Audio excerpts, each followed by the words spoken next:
Niharika, it's pleasure having you here.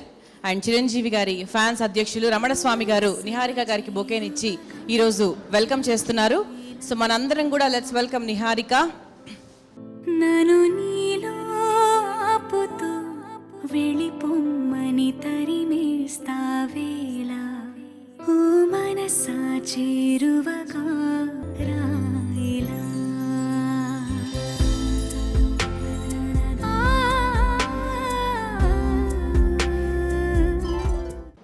So అందరూ నిహారికకు hi చెప్పారా?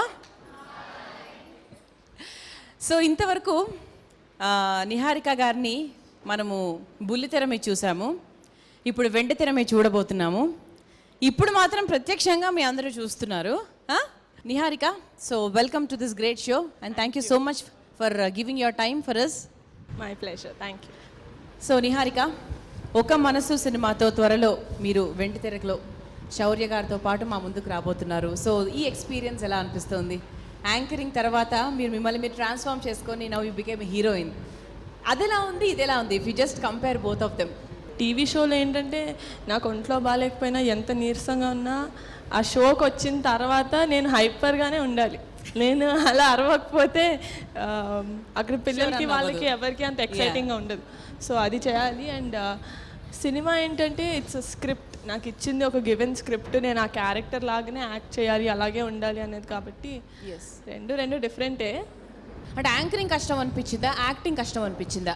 నాకు యాంకరింగే కష్టం అనిపించింది. యాంకరింగే కష్టం అనిపించిందా? నేను సినిమా అని చెప్తారేమో అని ఎక్స్పెక్ట్ చేశాను. ఎందుకు, why did you feel like that? ఎందుకు అనిపించింది? మేబీ ఎప్పటి నుంచో చేయాలని ఉండింది కాబట్టి ఆ ఇష్టంలో ఆ కష్టం తెలియలేదేమో. చాలా మంది వెయిట్ చేస్తున్నారు మీతో మాట్లాడడానికి. సో మనం వాళ్ళకి ఛాన్స్ ఇచ్చేద్దాం. ఇంకా ఫస్ట్ ఎవరు మాట్లాడతారు? ఓకే. మెగాస్టార్ అంటే is very known for mass audience and huge fan following. Power star అంటే చెప్పక్కర్లే, మాకు ఒక మంత్ర. And he has unique style. The biggest asset in you is you have a beautiful smile and awesome face cut. Thing is that మీరు commercial movie అట్లా ముద్దపు పావకాయ లాగా ఆ type of bubbly spontaneity role చేయకుండా వెరీ సాఫ్ట్ చేసింది ఏంటి మా నిహా అని బాగా అనుకున్నాం ఫ్యాన్స్లో. But the moment trailer cut అయి బయటకు వచ్చిన తర్వాత seriously Niharika did the right choice. Mega fans అయినందుకు చాలా what you say we are very proud of that, seriously. And the question is, మీరు అట్లాంటి హ్యూజ్ కమర్షియల్ వాల్యూస్ ఉండి అంత స్టార్డమ్ ఉన్న ఫ్యామిలీలో ఉండి ఒక soft spoken, soft tender love story చేయడానికి రీజన్? నేను చాలా స్టోరీస్ విన్నాను ఒక మనసుకు ముందు, కానీ నాకు ఒక మనసు స్టోరీ వినిన తర్వాత సంధ్య క్యారెక్టర్ అనేది నాకు ఒక నెక్స్ట్ 2-3 days వరకు నన్ను హాంట్ చేస్తూనే ఉండేది. అలా మీకు సినిమా చూసాక కూడా డెఫినెట్గా అనిపిస్తుందని నా నమ్మకం. ఎందుకంటే నేను ఈరోజు కథ విన్నాను, నెక్స్ట్ 2 days తర్వాత కూడా నేను సంధ్యలాగే ఆలోచన స్టార్ట్ చేశాను.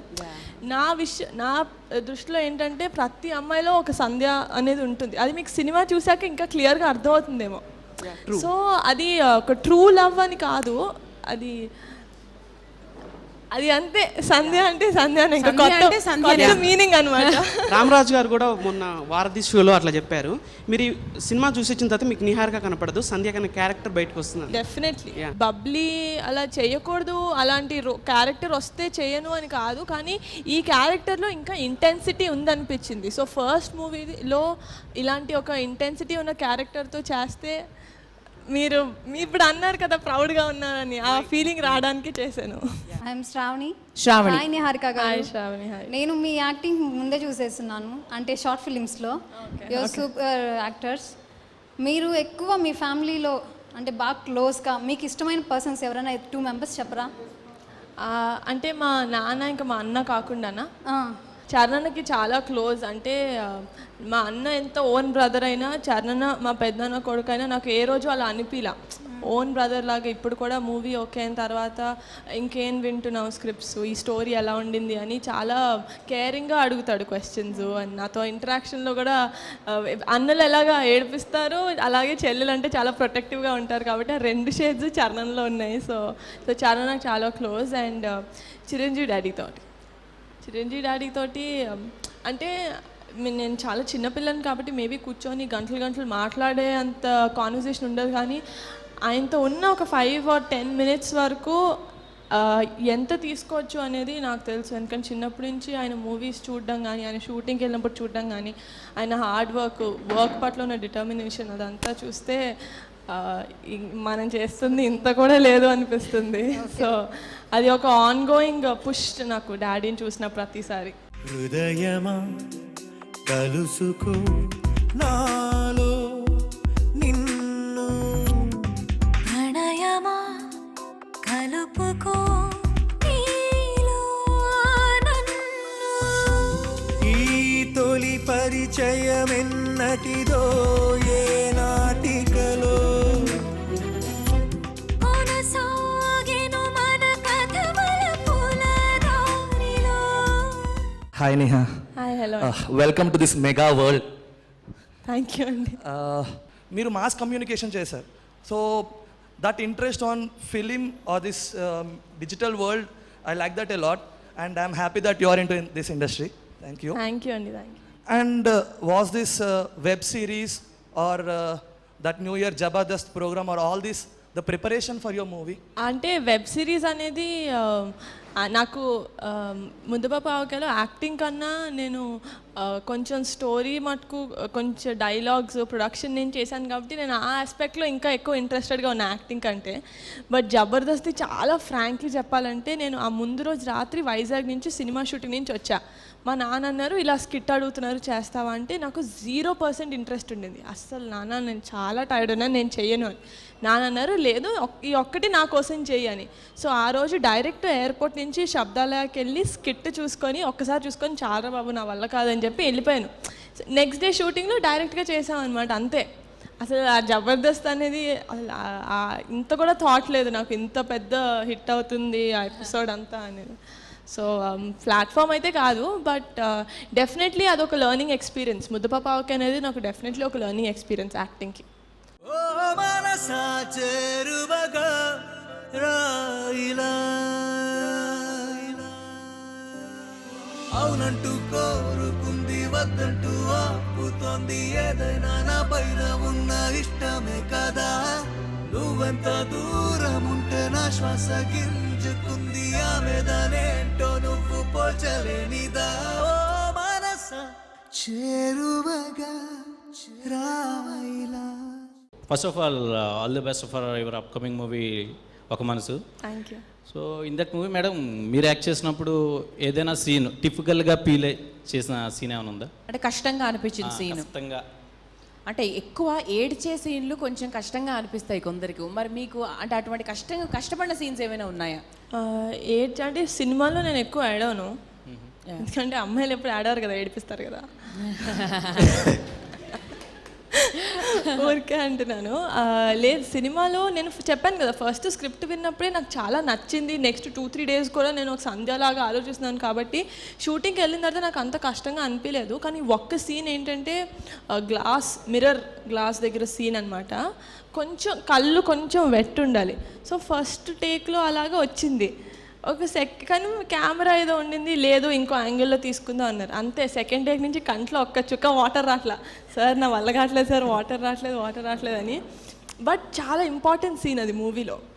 సో ఏంటంటే దెన్ శౌర్య పిలిచి పక్కకి తీసుకెళ్ళి నథింగ్ మూవీ గురించి అబౌట్ సూర్య సంధ్య ఒక 1/2 minute మాట్లాడితే వెంటనే కంట్లో నీళ్ళు వచ్చాయి. సార్ షార్ట్ రెడీ సార్ అని పరిగెట్టుకొని వెంటనే షార్ట్ చేసేసి, అదొక్కటి ఏంటంటే నేను ఫర్ అ మినిట్ అలా కొంచెం అవుట్ వెళ్ళిపోయినట్టు అనిపించింది. సో అదొక్కటి కొంచెం డిఫికల్ట్ ఉండింది. సినిమా చూసినప్పుడు అలా అనుకోవద్దు ప్లీజ్, ఇది మర్చిపోండి. నిహారిక, మామూలుగా ఒక స్క్రిప్ట్, చాలా స్క్రిప్ట్స్ విన్నారు మీరు. డెసిషన్ మేకింగ్ అనేది మీరు మాత్రమే చేస్తారా, లేకపోతే ఎవరు మెయిన్, మీ తర్వాత ఎవరు చేస్తారు ఫస్ట్? నా తర్వాత అని కాదు, బట్ టుగెదర్ నేను నాన్న చేస్తాం. నెక్స్ట్ మేము విన్న తర్వాత మాకు కూడా కొంచెం అనిపిస్తుంటే అమ్మ. యూజువలీ అన్న ఏంటంటే నా ఫస్ట్ సినిమా వింటున్నప్పుడు వారణన లేడు ఊర్లో, కంచె షూటింగ్లో ఉన్నాడు. డీజే జరుగుతున్నప్పుడు ముకుంద షూటింగ్లో వైజాగ్లో ఉన్నాడు. సో బేసిక్లీ నా లైఫ్లో సినిమాలో జరిగిన పెద్ద డెసిషన్స్ అన్నీ మా అన్న లేడు అనమాట ఊర్లో. బట్ డెఫినెట్లీ ఫోన్ చేసి అడ్వైస్ లాగా తీసుకోవడం కానీ డెఫినెట్లీ జరుగుతుంది. సో అంటే ఫ్యామిలీ అంతా కూర్చొని మీ స్క్రిప్ట్ మీద డిస్కస్ చేస్తారు. పవన్ కళ్యాణ్ గారు వచ్చేసి మనకు ఇండస్ట్రీకి కొత్త డైరెక్టర్లు ఇంట్రొడ్యూస్ చేయడానికి చాలా ప్రయత్నించారు. మీరు కూడా అలాగే ఏమైనా కొత్త డైరెక్టర్లకు కానీ కొత్త స్క్రిప్ట్లు కానీ ఏమైనా సపోర్ట్ చేయడానికి ఆలోచించుకున్నారా? అంటే ఇప్పటి వరకు అయితే ఎవరు మరీ కొత్త డైరెక్టర్స్ అండి మీరే మాకు లైఫ్ ఇవ్వాలి అలా డెఫినెట్లీ నా దగ్గర రాదు, బికాజ్ నేనే చిన్నపిల్లని. సో వెళ్తే మేబీ పెద్దవాళ్ళ దగ్గరికి వెళ్తారు, బికాజ్ కళ్యాణ్ బాబే పెద్ద ఆయన కాబట్టి ఆయన దగ్గరికి వెళ్తే ఆయన ఒక యూనో ఒక అవకాశం ఇచ్చారేమో. బట్ నా దగ్గరికి డెఫినెట్లీ నా క్యారెక్టర్కి నేను న్యాయం చేసే రోల్ లాగా వస్తే మాత్రం డెఫినెట్లీ చేస్తాను. నాగలక్ష్మి, గుంటూరు. హలో అండి. నేను కొణిదెల వాళ్ళ ఫ్యామిలీ మొత్తానికి ఫ్యాను. థ్యాంక్ యూ అండి. అయితే ఇంకో విషయం ఏంటంటే నువ్వు శారీస్లోనే ఒక 5-6 చెయ్యి సినిమాలు, ఒక ఒక మా వాళ్ళంటే ఈ ట్రెండ్లో ఉంటుంది అన్న ఆలోచన ఉంటుంది కదా, నువ్వు చాలా బాగున్నావు, ఇది చెయ్యి. నెక్స్ట్ అరవింద్ గారిని అడిగి ముందు గీత ఆర్ట్స్లో చెయ్యి ఒకటి. ఓకే అడిగేస్తాను, అది చాలా బాగుంటుంది. నేను అరవింద్ గారి దగ్గరికి వెళ్ళే అవకాశం లేదు, లేకపోతే నేను మాట్లాడతా ఆయనతో, అందరితో మాట్లాడతా. ఓకే. ఎందుకంటే నేను మొన్న అనుకున్నా సరైనడు ఆడియో ఫంక్షన్కి వచ్చినప్పుడు ముందు చిరంజీవి గారికి ఒక సినిమా ఇచ్చేసి నెక్స్ట్ నిహారికకి ఇవ్వండి అని మాట్లాడదాం అన్నంత ఆలోచన వచ్చింది, కానీ టైం లేదు అక్కడ. నువ్వు ఫోన్ చేసి నేను నెక్స్ట్ సినిమా నాకు ప్లాన్ చేయండి అని అడిగేసే. అడుగుదాం, చెప్దామండి, అడగడం దేనికి, చెప్పేద్దాం. చెప్పేద్దాం, లేకపోతే గుంటూరు నాగలక్ష్మి అండి చెప్పింది అని చెప్పండి. ఓహో ఓకే. అండ్ ఆ తర్వాత we're expecting some lady oriented movies from you, like Pratigatana or Seram Lama, because there is some need in society for such movies. So అలాంటి స్క్రిప్ట్స్ వస్తే మీరు యాక్సెప్ట్ చేస్తారా? డెఫినెట్లీ. నేను అదే చెప్పాను కదా, నాకు యాక్టింగ్ అంటే ఇష్టం, నాకు ఛాలెంజింగ్గా ఉండాలి నేను చేసే రోల్. అలా అయితే నేను డెఫినెట్గా ఏ మూవీ అయినా చేస్తాను. Hi Niharika, this is Mallika. Hello. Actually మీ డి జూనియర్స్ చూసాము, అప్పుడు ఒక స్టార్ మార్క్ స్టెప్ ఉంది కదా, ఇలా ఇలా అంటుంటారు, అలాగా ఒక మనసు చూస్తే గుర్తుండిపోయే ఏంటి నిహారిక అంటే గుర్తుండిపోయేది? ఒక ఇన్నోసెన్స్ అనేది ఎవ్రీ అమ్మాయిలో ఉంటుంది, ఆ కొంచెం ఇన్నోసెన్స్, అదే కొంచెం ఆడతాను, అదే అందం అమ్మాయికి. ఆ ఇన్నోసెన్స్ అనేది అది మాత్రం కొట్టొచ్చినట్టు కనిపిస్తుంది మీకు సంధ్యలో. డెఫినెట్లీ నేను చెప్పినట్టు ఇందాక ప్రతి అమ్మాయిలో సంధ్య ఉంటుంది, కానీ కొత్త కల్చర్ వల్ల అదంతా పబ్ కల్చర్ వల్ల దుప్పటి పడుకుంటుంది. బట్ డెఫినెట్లీ అది ఉంటుంది. ఆ లిటిల్ అమ్మాయిలో ఉన్న సున్నితత్వం, ఆ క్యూట్నెస్, యాక్చువల్లీ అబ్బాయిలకి బయట జనాలు అది చూసే రెస్పెక్ట్ చేస్తారు ఒక అమ్మాయిని, అది డెఫినెట్గా కనిపిస్తుంది మీకు. హాయ్ నిహారిక. హలో అండి. రావణ్ ఫ్రమ్ ఒంగోల్. మీరు ఈ డ్యాన్స్ ప్రోగ్రాంలో యాంకరింగ్ చేశారు కదమ్మా. మన మెగా ఫ్యామిలీ అంటేనే డ్యాన్స్కి మరో పేరు, మనల్ని బీట్ చేసేవాళ్ళు ఎవరు లేరు. సో ఆ డ్యాన్స్ మీ నుంచి మేము ఎక్స్పెక్ట్ చేయొచ్చా? ఈ మూవీలో అయితే డాన్స్ లేదు. ఫర్దర్గా అయినా అంటే నాకు డాన్స్ అంటే ఇష్టం, కానీ మరీ అంత బాగా మీరు ఇంకా పెద్దనాన్న వాళ్ళతో కంపేర్ చేస్తే నాకు డాన్స్ రానట్టే. పెద్దనాన్న వాళ్ళతో చేసిన, బన్నీ గారితో చేసిన, మన చరణ్ గారితో చేసిన వాళ్ళ స్థాయిలో ఎవరు హీరోయిన్లు ఎవరు చేయలేరు. అట్లాగా మీరు చేయగలరా? చెయ్యాలి. ఎందుకనంటే మన ఫ్యామిలీ నుంచి ఎవరు వచ్చినా మన ఫ్యామిలీ బీట్ చేసేవాళ్ళు డాన్సర్ ఇంకెవరు ఉండకూడదు అనేది మా కోరిక. దాన్ని మీరు తప్పకుండా ఫుల్ఫిల్ చేస్తారని ఆశిస్తున్నాను. కమింగ్ టు మ్యూజిక్, ట్రైలర్ కూడా ఎంత బాగా ముందుకెళ్తుందంటే ఒక లైట్ మ్యూజిక్తో, ఒక మంచి సూదింగ్ మ్యూజిక్తో it will carry out us అనమాట. సో సునీల్ కశ్యప్ గారు ఆల్రెడీ అంటే ఒక మెలడీ మ్యూజిక్కి he is approved music director. So ఈ సినిమాలో మీకు ఇష్టమైన పాట ఏది? అండ్ నాకు ఈ సినిమాలో అన్ని సాంగ్స్ ఇష్టం. మాకు ఒక పాట ఇష్టము, అది మీరు చెప్పిన తర్వాత అదేంటో చెప్తాను. నాకు అది అన్ని సాంగ్స్ ఇష్టం, ఎందుకంటే నా ఫస్ట్ సినిమా మీరు చూస్ చేసుకోమంటే ఎంత కష్టంగా ఉంటుంది నాకు. సో నాకు అన్ని సాంగ్స్ ఇష్టం, కానీ ఎక్కువ వినేది నేను ఏమిటో ఈ క్షణం వింటాను ఎక్కువ, ఎందుకంటే కొంచెం హ్యాపీగా ఉంటుంది. Happy song. But O Manasa also favourite. Shreya Ghoshal garu పాడింది. అంటే మా అందరికి బాగా, అంటే నాకు బాగా ఫేవరెట్ సాంగ్ యాక్చువల్లీ అది ఓ మనసా. ఓ మనసా సాంగ్. ఏమిటా ఈ క్షణం గుండెలో సంబరం ఒకటిగా మారగా ఇద్దరం, గాలిలో తేలటం ప్రేమలో మునగటం ఎంత బాగుందిలే పరవశం. నా మనసును తొలకరి వానలు కురిసినవే, నా పెదవికి నవ్వుల పువ్వులు పూసినవే. Hi ma'am, hello. My name is Rohit. Hi. And ma'am, ఇది మీరు ఫ్యూచర్లో ఏ డైరెక్టర్తో చేయాలనుకుంటున్నారు మ్యామ్? అంటే మీ డ్రీమ్? అదే నేను చెయ్యాలనుకున్న డైరెక్టర్ ఎప్పటి నుంచో మూవీస్లోకి రాకముందు నుంచి నాకు సినిమాలు చేయాలి అన్నప్పటి నుంచి నాకు నందిని రెడ్డి గారి డైరెక్షన్ అంటే చాలా ఇష్టం. ఎందుకంటే ఆవిడ మూవీలో కూడా హీరోయిన్ కొంచెం డిఫరెంట్గా ఉంటుంది, చాలా క్యూట్గా, చాలా కొంచెం అటెన్షన్ అంతా కొంచెం హీరోయిన్ వైపు ఉంటుంది. మిగతా మూవీస్ అంత కాకపోయినా నందిని రెడ్డి మూవీస్లో ఎస్పెషలీ ఉంటుంది అలా. సో నాకు ఆవిడ డైరెక్షన్. హాయ్ నిహారిక. హలో అండి. నా పేరు నాగేంద్ర బాబు. మా నాన్న పేరు. నేను వరంగల్ నుంచి వచ్చాను. అంటే మీరు హీరోయిన్ అవుతున్నా అని మీ చిరంజీవి గారికి కానీ పవన్ కళ్యాణ్ గారికి చెప్పినప్పుడు వాళ్ళు ఎలా రియాక్ట్ అయ్యారు? ఫస్ట్ డాడీకి చెప్పినప్పుడు మీరు ఎలా జంకారో కొంచెం డాడీ కూడా అలాగే అనమాట. ఎందుకంటే చరణ్ సినిమాలోకి వస్తా అన్న, వరుణ్ సినిమాలోకి వస్తా అన్న గైజ్ కాబట్టి ఇండస్ట్రీలో వాళ్ళు ఎలాగైనా నెగ్గుకు రాగలరు. బట్ ఒక అమ్మాయి అనేసరికి ఆబ్వియస్లీ నేను ఒక డాటర్ లాగా ఫ్యామిలీలో అందరికంటే చిన్నపిల్లని. సో డాడీ వచ్చి సినిమా ఇండస్ట్రీ అంటే ఇలా ఉంటుంది, ఇదంతా గుడ్, బట్ ఈక్వల్లీ ఇంత కష్టపడాలి, ఇన్ని కాన్స్ ఉంటాయి అని చెప్పి రెండు చెప్పి బట్ లాస్ట్కి డెసిషన్ నాకు వదిలేశారు. అండ్ నేను ఇలా వద్దామని డిసైడ్ అయ్యాను. మీ ఫ్యామిలీలో నార్మల్గా మీ హీరోస్తో కాకుండా బయట హీరోస్తో చేయాలనుకుంటే? నేను అది ఆల్రెడీ ఒక చోట చెప్పాను అనమాట. ఎవరో ఇలా అడిగితే మీరు సో అండ్ సో ఎవరితో యాక్ట్ చేస్తారంటే నాకు హీరో ఇంపార్టెంట్ కాదు, నేను చెప్తున్నాను కదా మనకి హీరో ఇంపార్టెంట్ ఉండకూడదు కదా, మన కథ ఇంపార్టెంట్ ఉండాలి, మన రోల్ ఇంపార్టెంట్ ఉండాలి. సో నాకు హీరో అనేది నేను ఇలాంటి హీరోతో యాక్ట్ చేయాలి వావాలా ఏం లేదు, కానీ డెఫినెట్లీ మా అన్న పక్కన మాత్రం సిస్టర్లాగా యాక్ట్ చేయాలంది. మీకు మూవీస్లోకి రావాలని ఎప్పుడు అనిపించింది? నేను మాస్కామ్ జాయిన్ అయింది మాత్రం ప్రొడక్షన్ మీద ఇంట్రెస్ట్ ఉండి సినిమా ఫీల్డ్లో ఏదైనా చేద్దామని జాయిన్ అయ్యాను. ఎందుకంటే అంజనా ప్రొడక్షన్స్ ఉంది, ప్రొడక్షన్లో ఏదో చూసుకుందామని. బట్ నేను ఒక షార్ట్ ఫిల్మ్ చేశాను అనమాట, అది రిలీజ్ కాలేదు. ఆ షార్ట్ ఫిల్మ్ టైంలో యాక్చువల్లీ ఒక పెద్ద కెమెరా అలా చేశారు. అప్పుడు నాకు ఇంట్రెస్ట్ స్టార్ట్ అయింది, మేబీ నేను యాక్టింగ్ చేయొచ్చేమో, మేబీ ఇందులో ఇంట్రెస్ట్ ఉందేమో అని. నిన్నలేనంత మొన్నలేనంత కొత్తగా ఉంది నీ వల్లే.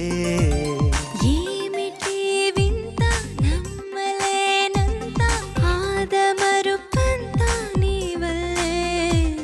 ప్రేమనే హాయిలో పెదవి పెదవికొక పిలుపు దొరికినది, అడుగు అడుగుకొక మలుపు దొరికినది, క్షణము క్షణముకొక గెలుపు దొరికినది, ఒకరికొకరికొక తోడు దొరికినది. మీరు మీ నాన్నగారు చెప్పిన అబద్ధం ఏమైనా ఉందా పెద్దది? ఇప్పుడు వరకు ఏమైనా తెలియని విషయం? చాలా ఉంటాయి అనుకుంటున్నాను నేను. చాలా పెద్ద అబద్ధం. చాలా పెద్దది ఏంటంటే నేను మా నాన్న ఏడిపిస్తూ ఉంటాను మేడం. మా నాన్నకి చిన్నప్పుడు హిందీలో ఎప్పుడో ఫెయిల్ అయ్యారు అనమాట. సో అది ఎప్పుడు పట్టుకొని ఏడిపిస్తూ ఉంటాను. 11th క్లాస్లో నేను మ్యాథ్స్ ఫెయిల్ అయ్యాను అనమాట. ఇప్పటివరకు ఎవరికి తెలియదు ఇంట్లో, ఇప్పుడు మీ ద్వారానే తెలిసింది. Thank you. నేను ఈ క్వశ్చన్ ఎవరో ఒకరు అడుగుతారని చెప్పి ఆన్సర్ కూడా రెడీగా పెట్టుకున్నాను తెలుసా. నాకు ఎందుకు అనిపించింది ఎవరో అడుగుతారు అబద్ధం ఏం చెప్పారు అని. బట్ రిపోర్ట్ కార్డ్ లేదు కాబట్టి మీరు సేవ్ అది ఎస్ఎస్సి అయితే ఇయర్లీ ఉండేది కదా. నేను సిబిఎస్ఈ చదివాను 11th and 12th, అందుకని కాలేజ్లో అది గుట్టు రట్ అవ్వకుండా కాలేజ్లోనే ఉండిపోయింది అనమాట. తెలిసిందిగా మీ నాన్నగారు. థ్యాంక్ యూ ప్రవళిక, నీ వల్లే తెలిసింది. హాయ్ అండి, మెగా ప్రిన్సెస్ నిహారిక కొండల గారు. మెగా హీరోయిన్ అంటే ఏంటో మీరు ప్రూవ్ చేయాలని మా హార్ట్స్ లోపల నుంచి మేము చెప్తున్నాం. సో యాక్చువల్గా నేను దుబాయ్లో ఉంటా. దీని గురించి యాక్చువల్గా నాకు 2 days బ్యాక్ కాల్ వస్తే నేను ఇమీడియట్గా వచ్చా. మీతో ఎలాగైనా ఫస్ట్ టైం నేను మాట్లాడాలి, ఎందుకంటే ఇది మెగా ఫ్యాన్స్కి first time interaction. Varun Tej గారితో మీ ఏమైనా అనుబంధం కానీ ఎలాంటిదైనా మాకు వినాలని ఉంది. వరుణ్ అన్న అని పిలుస్తాను, అన్న వరుణ్ అన్న. అప్పుడప్పుడు చిన్నప్పుడైతే అసలు చెప్పక్కర్లేదు, దారుణంగా కొట్టుకునే వాళ్ళం. ఎవరైనా రెస్లింగ్ మ్యాచెస్ చూసారా? కాదు, ఎవరైనా చిన్నప్పుడు రెస్లింగ్ మ్యాచెస్ చూసారా? WWF లాంటివి. మేమిద్దరం అది మంచం మీద ఆడుకునే వాళ్ళం. చిన్నప్పుడైతే ఎక్కువ పర్సనల్ విషయాలు అలా షేర్ చేసుకోవడం లేదు. ఊరికే చిన్నప్పుడు బ్రదర్ సిస్టర్ ఎలా ఉంటారు అలాగే కొట్టుకునే వాళ్ళం. కానీ ఇప్పుడు మూవీ ఓకే అయిన తర్వాత ఆర్ డీజే స్టార్ట్ అయిన తర్వాత నన్ను బయటకు తీసుకెళ్ళడం, నాతో ఇంకా పర్సనల్గా మాట్లాడడం, ఇంకా సినిమా ఏం చేస్తున్నావు, ప్రాపర్గా ఒక నాన్న చెప్పనివి, అమ్మ చెప్పనివి, అన్న చెప్పేవి కొన్ని ఉంటాయి. అది మా అన్న ఖచ్చితంగా చెప్తున్నాడు. పెద్దనాన్నగారు 150th మూవీపై మీ ఒపీనియన్ అండ్ అందులో మీకు ఛాన్స్ వస్తే మీరు యాక్ట్ చేస్తారు? నేను ఛాన్స్ అడుక్కొని మరి చేసే కంటే నాకు నేను అది కూడా నేను మైండ్ చేయను. నేను వెళ్ళి అడుగుతాను, ప్లీజ్ డాడీ ఇలా నుంచి ఉంటే నేను అలా వాక్ చేస్తాను స్క్రీన్లో, నాకు అది చాలు.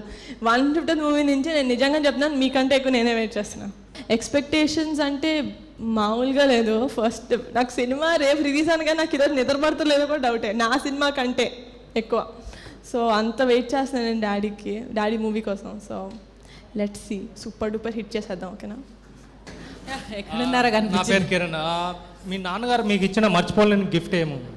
ఇప్పుడు నా సినిమా రిలీజ్ అయ్యే ఇంకో 4 డేస్లో నాకు ఒక కార్ వస్తుంది. మా నాన్న గిఫ్ట్ ఇస్తున్నారు. అది మంచి గిఫ్ట్ కదా అది.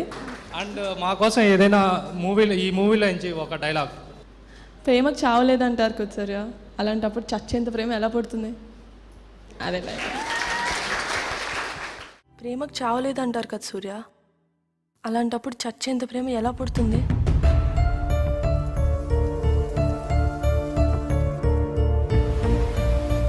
మీతో తనకి భవిష్యత్తు నాకు కనిపించట్లేదయ్యా.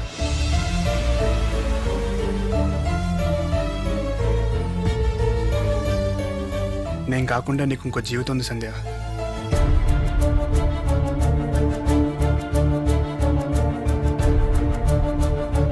పరిస్థితి అర్థం చేసుకోకపోతే అది ప్రేమ ఏంట్రా?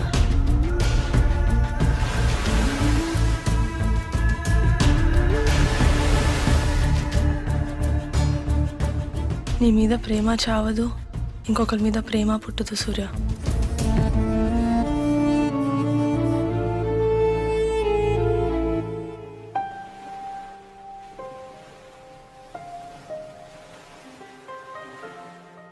రామరాజ్ గారు as a director and already ఇంతకుముందు సినిమా చేశారు, అండ్ ఈ సినిమాలో ఆయనతో వర్కింగ్ ఎక్స్పీరియన్స్ ఎలా అనిపించింది? నాకు మీరు అంటున్నారు ఆయన direction is different and all, but నేను ఆయన ఫస్ట్ మూవీ చూడలేదు, సో నాకు అసలు ఏం తెలీదు.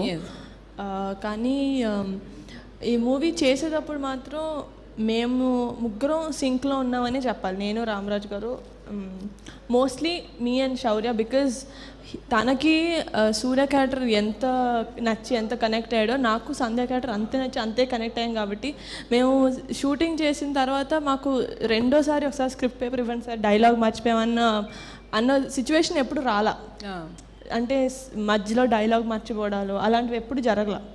So I think story impact అనే చెప్పాలి. మా విషయంలో మాత్రం స్టోరీయే హీరో.